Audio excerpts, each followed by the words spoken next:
क्या सच में कोई ऐसी शक्ति है जो ब्रह्मा विष्णु और महेश को भी चलाती है?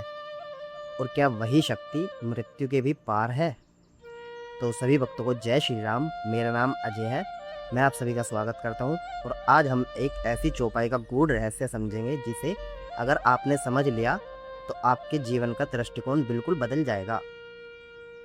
तो आइए चौपाई से जानते हैं। विधि हरि शंभु नचावन हारे, ताहि न जाने मरण तुम्हारे।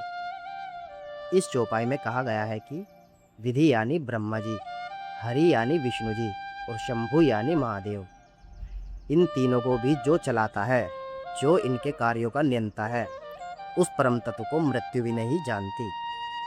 अब सोचिए, हम हमेशा मानते आए हैं कि ब्रह्मा जी सृष्टि रचते हैं, विष्णु जी पालन करते हैं और शिव जी संहार करते हैं। लेकिन यहाँ कहा जा रहा है कि कोई एक ऐसी शक्ति है जो इन तीनों को भी नचा रही है, यानी ये भी किसी के अधीन है। तो सवाल उठता है, वो कौन है? वो शक्ति है परम ब्रह्म परमात्मा श्री राम, जो न जन्म लेता है, न मरता है, न किसी रूप में बंधा है। वही हर जीव के अंदर है और वही हर जगह व्याप्त है। कहते हैं ना, कण कण में राम है। वही राम हर जगह व्याप्त है। जब वही शक्ति सृष्टि का कार्य करती है तो हम उसे ब्रह्मा कहते हैं, और जब वही पालन करती है तो विष्णु कहलाती है, और जब वही संहार करती है तो महेश कहलाती है यानी शिव। लेकिन असल में ये तीनों रूप उसी एक परम तत्व के हैं, और यही परम तत्व जब धरती पर अवतार लेता है तो हम उसे श्री राम के रूप में जानते हैं। श्री राम सिर्फ अयोध्या के राजा नहीं थे, वे स्वयं परम ब्रह्म थे, जो ब्रह्मा विष्णु महेश को भी चलाते हैं।